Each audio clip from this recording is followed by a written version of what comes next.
Very good morning to all of you. My name is Mukesh Vishwakarma. आप सबको पता है हमने इंग्लिश का चैनल बनाया जिसके माध्यम से इंग्लिश की कॉम्पिटिटिव क्लासेस हम शुरू कर चुके हैं और टेंसेस मैंने पढ़ा दिए हैं जो कि बेसिकली इस टॉपिक को मैंने शुरुआत में ही लिया था।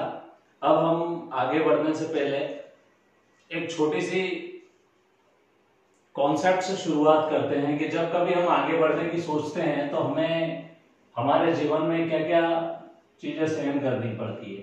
1, 2, 3 और 4। अक्सर सफलता इन चारों स्टेप से होकर गुजरती है। पहला होता है उपहास, दूसरा होता है अपमान, तीसरा होता है विरोध और चौथा होता है स्वीकार। सबसे पहले हम किसी भी काम की शुरुआत करते हैं तो लोग आपकी हंसी उड़ाते हैं, ये बट नेचुरल है। दूसरी स्टेप होती है जिसने इस उपवास को पार कर लिया, उपहास को, उसको अपमान सहना पड़ता है और जो अपमान सह लेता है उसको बाद में विरोध भी झेलना पड़ता है। उसके बाद में उसको सोसाइटी स्वीकार कर लेती है, एक्सेप्टेंस की भावना आ जाती है उसके बाद में। तो अगर आपके साथ में भी इन चारों में से कुछ हो रहा है तो आप कौन सी स्टेज पर ये देख सकते हैं। मूर्ख लोग अक्सर पहले स्टेज में भी हार मान लेते हैं और बैठ जाते हैं, और जो समझदार होता है वो इन चारों पायदान को पार करके सफलता प्राप्त कर लेता है। अब बात यहां मैं कर रहा हूं सिंस और फॉर की। आप सबको पता होगा ही कि हमने टेंसेस पढ़े थे। टेंसेस में भी कौन कौन से टेंसेस पढ़े हमने?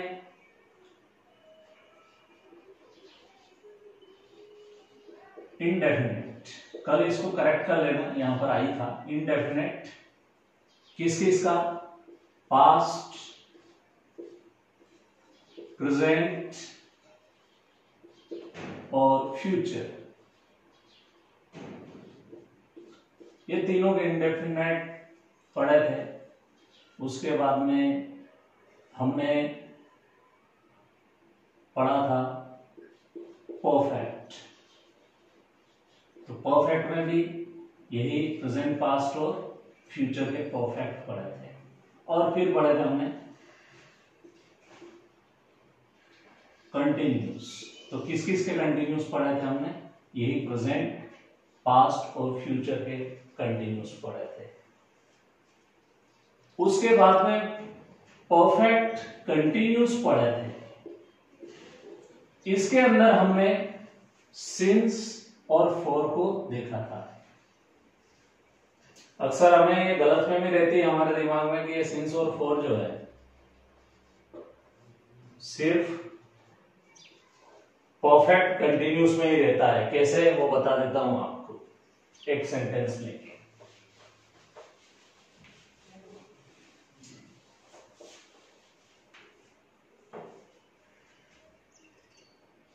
प्रेजेंट, परफेक्ट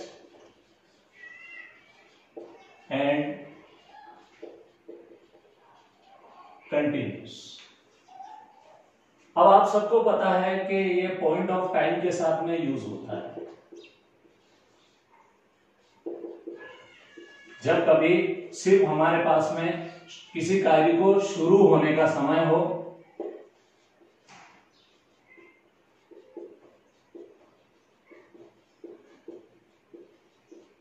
तो सिंस यूज होता है। सिंस 1947 जैसे शुरुआत का समय है अपने पास में। पर फॉर जो होता है ये लेंथ ऑफ टाइम के साथ में यूज होता है। समय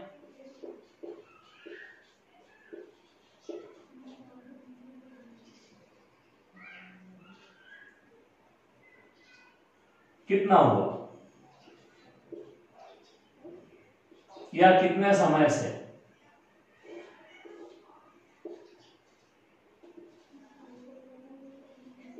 या कितने समय से वो काम हो रहा है।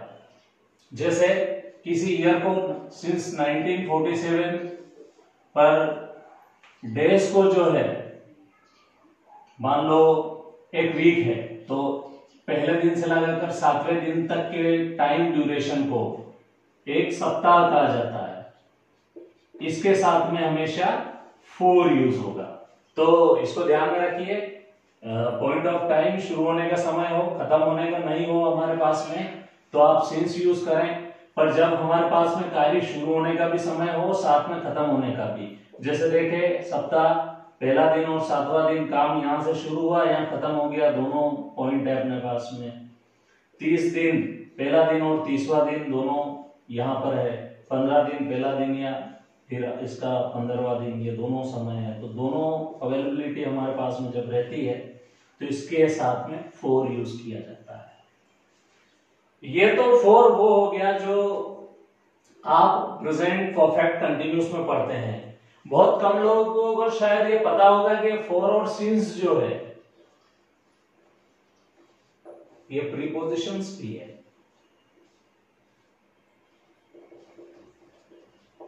ठीक है, तो एरर, सिंस और फॉर प्रीपोजिशंस, और एरर, सिंस और फॉर टेंसेस में ये दोनों होती है। तो प्रेजेंट परफेक्ट कंटिन्यूस का ये कॉन्सेप्ट तो आपको दिमाग में आ ही गया होगा। जैसे मैं एक सेंटेंस लिखता हूं कि सुबह से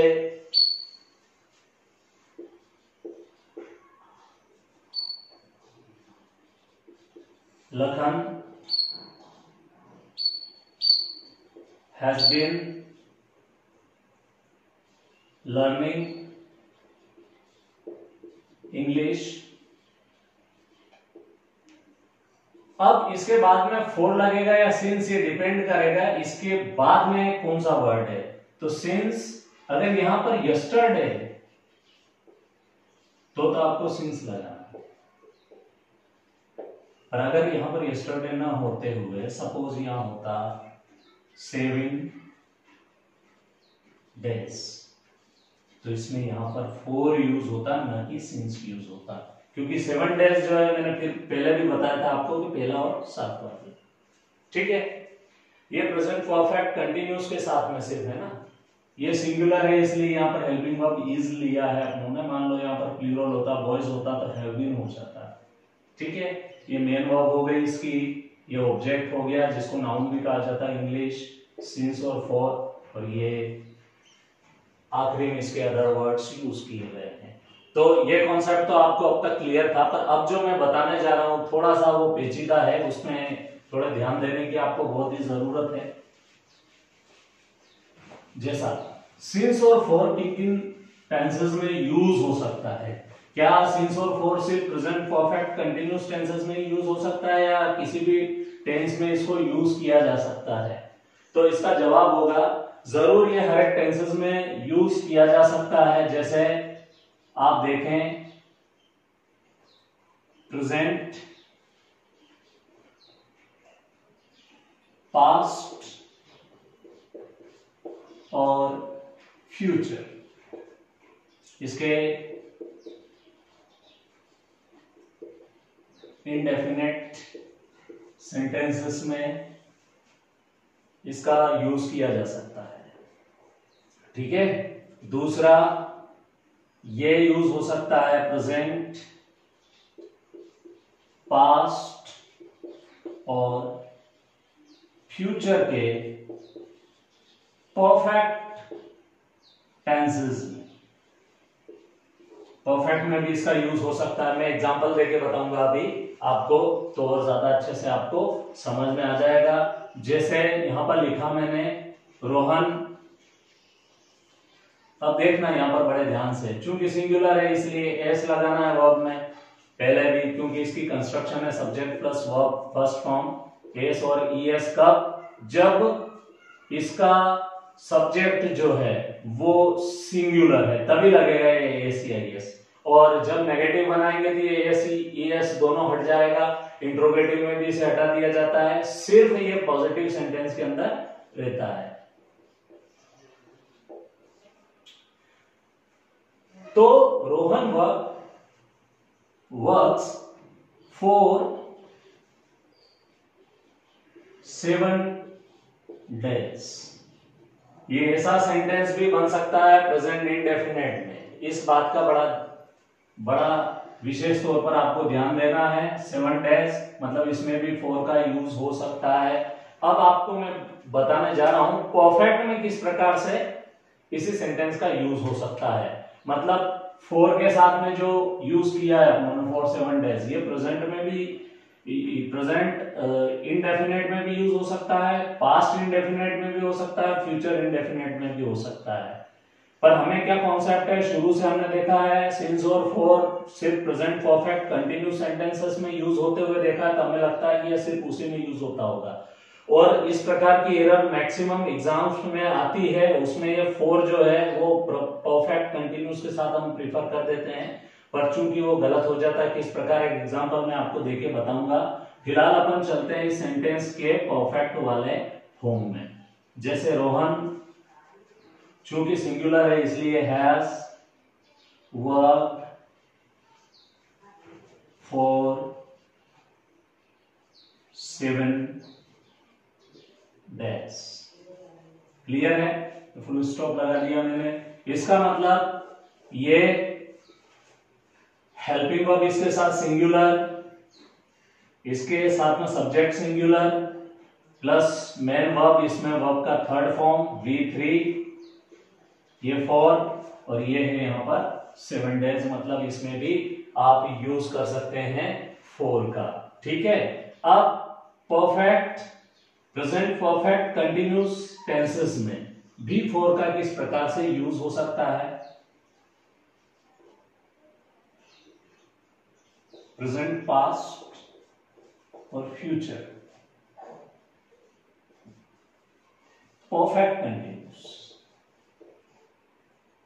ठीक है, इन तीनों के परफेक्ट कंटिन्यूस में किस प्रकार सिंस और फॉर का यूज हो सकता है।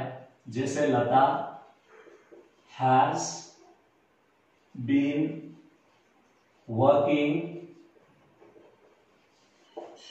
For 7 days. अब आपको यहां पर ध्यान देने वाली चीज है कि यहां पर सब्जेक्ट यूज हुआ है, इसके साथ में डायरेक्ट वर्ब आ गई है। वर्ब का कौन सा फॉर्म है, वर्ब का एक फिफ्थ फॉर्म है। मैंने पहले भी बताया था सिंगुलर नाउन के साथ में जब कभी वर्ब में एस और ईएस लगता है तो उसको फिफ्थ फॉर्म कहा जाता है वर्ब का। इस सेंटेंस में और इसमें बेसिक डिफरेंस क्या है। इस सेंटेंस में क्या है, ये प्रेजेंट इंडेफिनेट का सेंटेंस है। मतलब Rohan works for 7 days, Rohan 7 दिन तक काम करता है, पर यहां पर ऐसा नहीं है। यहां पर परफेक्ट है। परफेक्ट क्या होता है, जो पास्ट होता है उससे प्रेजेंट की जो लिंक होती है उसको परफेक्ट कहते हैं। मतलब जो काम शुरू हुआ वो तो पास्ट में हुआ, पर उसका संबंध जो है अभी वर्तमान से है। जैसे Rohan has work for 7 days, तो कब तक काम किया, अभी कर चुका है। मतलब कल काम शुरू किया था हो सकता है उसने, और आज काम खत्म होने की बात है। तो हमने इस सेंटेंस को जब बोला तो अभी अभी बोला, मतलब ये सर्टेन पास्ट की बात है, ये सॉरी सर्टेन प्रेजेंट की बात है, और पास्ट से इस सेंटेंस की शुरुआत होती थी। तो परफेक्ट का संबंध सीधा पास्ट से प्रेजेंट की ओर है। मतलब ये शुरुआत इसकी पास्ट में होती है और प्रेजेंट तक इसकी लिंक रहती है, इसको बोलते हैं परफेक्ट। तो ये है Rohan has work for 7 days, कर चुका है, मतलब यहां पर काम जो है वो फिनिश्ड हो गया है ये। पर इस सेंटेंस के अंदर प्रेजेंट परफेक्ट कंटिन्यूस के अंदर काम खत्म नहीं हुआ है, काम अभी भी चल रहा है। इसका मतलब ये कंटिन्यूस फॉर्म में और कुछ काम हो चुका है। जो हो चुका है वो पास्ट है और जो चल रहा है वो वर्तमान है, प्रेजेंट है। इसमें भी फॉर का यूज किया जाता है। अब मैं जो एक सेंटेंस की बात बता रहा था आपको कि वो जो सेंटेंस दिया गया था एज अ एरर, उसको देखना था, और ये पूछा गया सिंस और फॉर के साथ में ही, इसको आपको एरर ढूंढनी है। एरर क्या होती है आपको पहले तो ये बता देता हूं। एरर का मतलब होता है गलती। एक्चुअली में क्या होता है, जब हम कॉम्पिटिटिव इंग्लिश की तैयारी करते हैं या कोई एग्जाम देते हैं तो उसमें क्या होता है कि सेंटेंस के अंदर एरर तैयार कर दिया।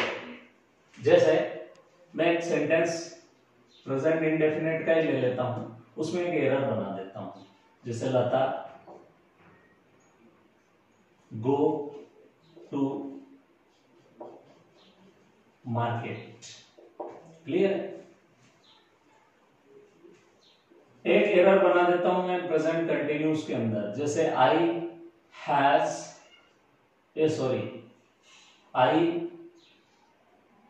Are going.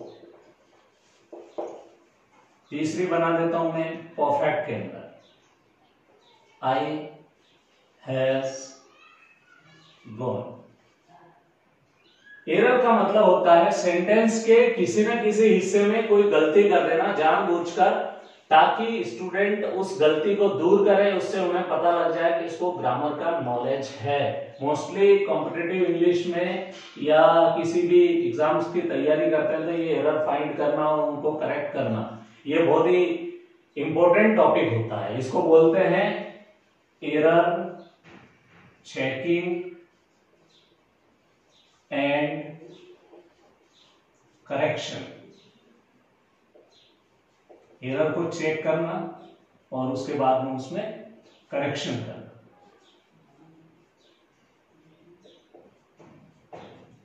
Error checking and correction.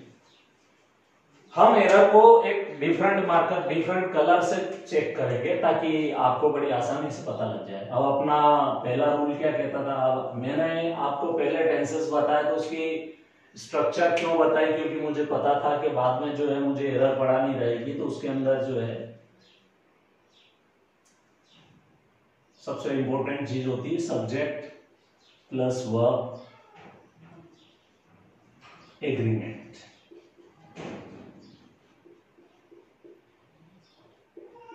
Subject का वर्ब के साथ में किस प्रकार एग्रीमेंट हो, मतलब इस सब्जेक्ट का इस वर्ब के साथ में क्या संबंध हो, किस प्रकार से ये लगेगी, इसको बोलते हैं सब्जेक्ट वर्ब एग्रीमेंट। क्लियर है?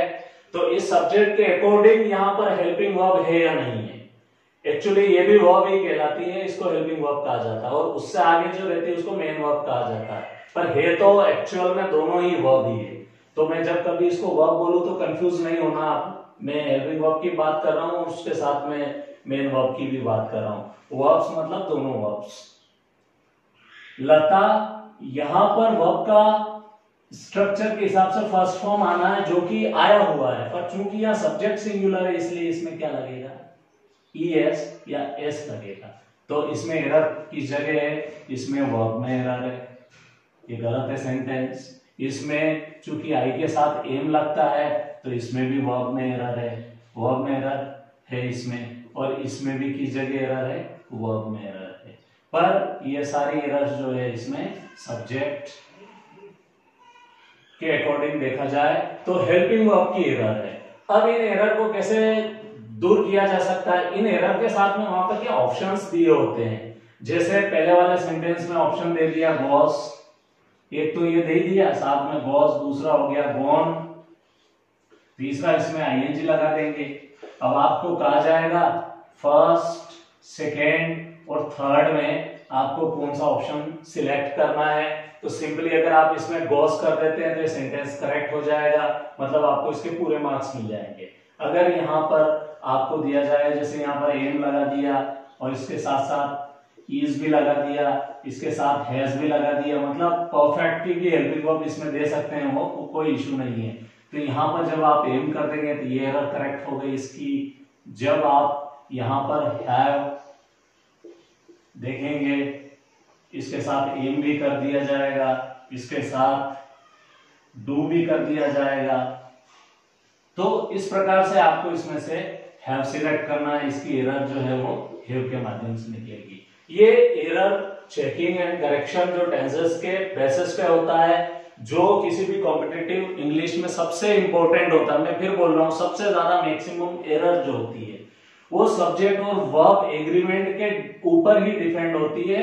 इसलिए इन एरर को बड़ी गंभीरता से आपको देखना है, और अगर आपको वाकई सफलता चाहिए तो मैंने पहले ही बताया आपको, पहले अपना लोग उपहास उड़ाएंगे, उसके बाद में आपका अपमान करेंगे, फिर विरोध करेंगे और फिर उसके बाद में आपको स्वीकृति मिलेगी।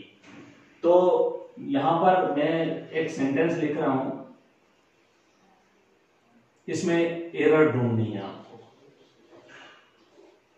एरर कौन सी जगह है, ठीक है। यहां पर सेंटेंस है राम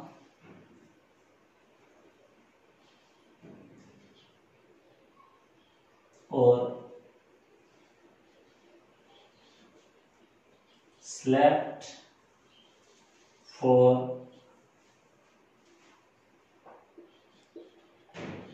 3 days yesterday। देखना, इसमें अपना दिमाग लगाना और यहां पर ब्लैंक दे दिया, ठीक है। सेंटेंस है पूरा, राम सब्जेक्ट, हेल्पिंग वर्ब की जगह इसमें खाली है, ठीक है। ये यहां पर हेल्पिंग वर्ब की जगह खाली है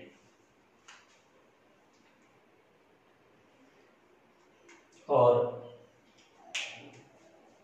3 days yesterday, ठीक है। इस सेंटेंस को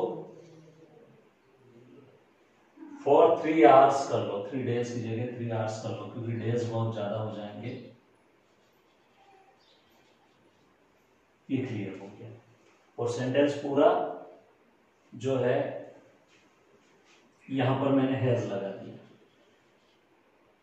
और उन्होंने बताया कि इस वाले पार्ट में क्या कर दिया, उन्होंने एरर कर दी, ठीक है।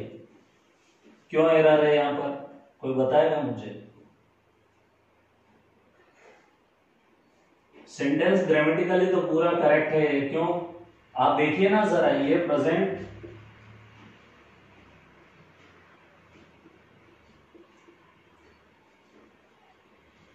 परफेक्ट के अकॉर्डिंग देखा जाए तो सेंटेंस पूरा करेक्ट है, पर ये जो यस्टरडे यूज हुआ है लास्ट में, इसने पूरे टेंसेस की रूपरेखा बदल दी है। इसी की वजह से सेंटेंस में ये ग्रामेटिकली राइट होते हुए भी इस सेंटेंस के अंदर एक एरर बन गई हो, और एरर किस जगह है, मतलब वर्ब के साथ में इसमें एरर है और इस जगह उन्होंने क्या किया, ऑप्शन दे दिया। पहला ऑप्शन दिया स्लेप्ट, यहां हैज स्लेप्ट और दूसरा हैज स्लेप्ट दे दिया, सॉरी पहला ऑप्शन हैज स्लेप्ट दे दिया, पहला ऑप्शन इसमें स्लेप्ट दे दिया, जो हैज स्लेप्ट की जगह आपको एरर फाइंड आउट करनी है। दूसरा यहां पर दे दिया हैज बीन स्लीपिंग।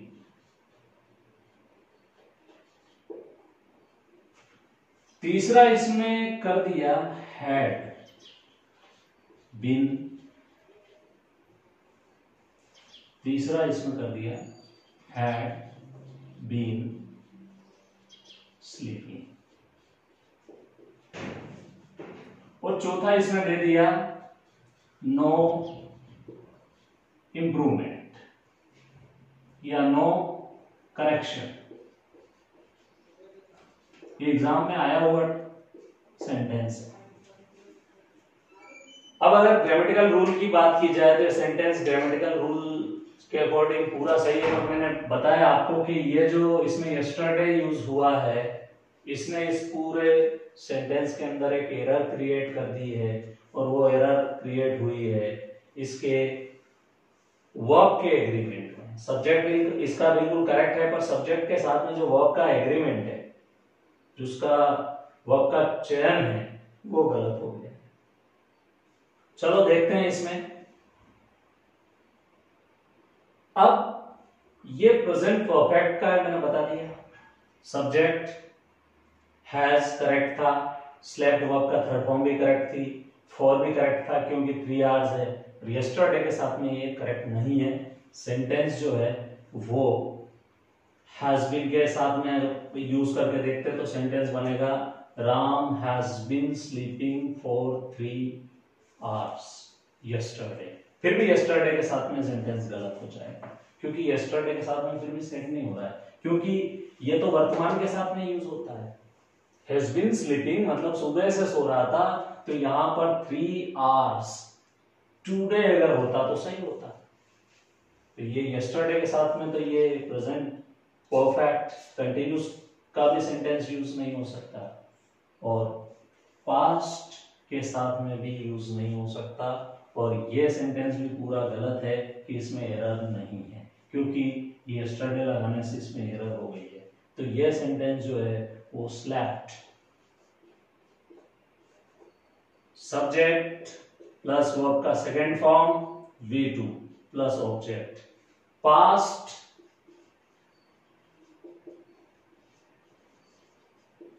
इंडेफिनेट। याद कीजिए जरा, मैंने बताया था शुरुआत में जब फॉर और सिंस बताया था मैंने कि पास्ट इंडेफिनेट में भी फॉर का यूज हो सकता है, जो कि बिल्कुल ही करेक्ट है। इस वजह से ये पूरी हेल्पिंग वर्ब जो या हेल्पिंग वर्ब के साथ में वर्ब का फॉर्म पूरा बदल जाएगा, तो ये सिलेक्ट किया जाएगा इसमें एज अ करेक्ट ऑप्शन। तो दोस्तों आज मैंने आपको फॉर और सिंस और फॉर के साथ में एरर किस प्रकार आती है टेंसेस के अंदर वो बताया। साथ ही साथ कल से मैं एरर के ऊपर जो है डेली आपकी प्रैक्टिसेस करवाऊंगा। आप इस वीडियो को जरूर सब्सक्राइब करें और लाइक करें वीडियो को, और चैनल को जरूर सब्सक्राइब करें, और मुझे बताएं अगर इसमें कोई और आपको अच्छे से समझ में नहीं आया हो या किसी भी प्रकार की कोई क्वेरीज हो तो आप कमेंट बॉक्स में लिखिए, और इस चैनल को सब्सक्राइब कीजिए। Thank you so much for joining me, have a great day.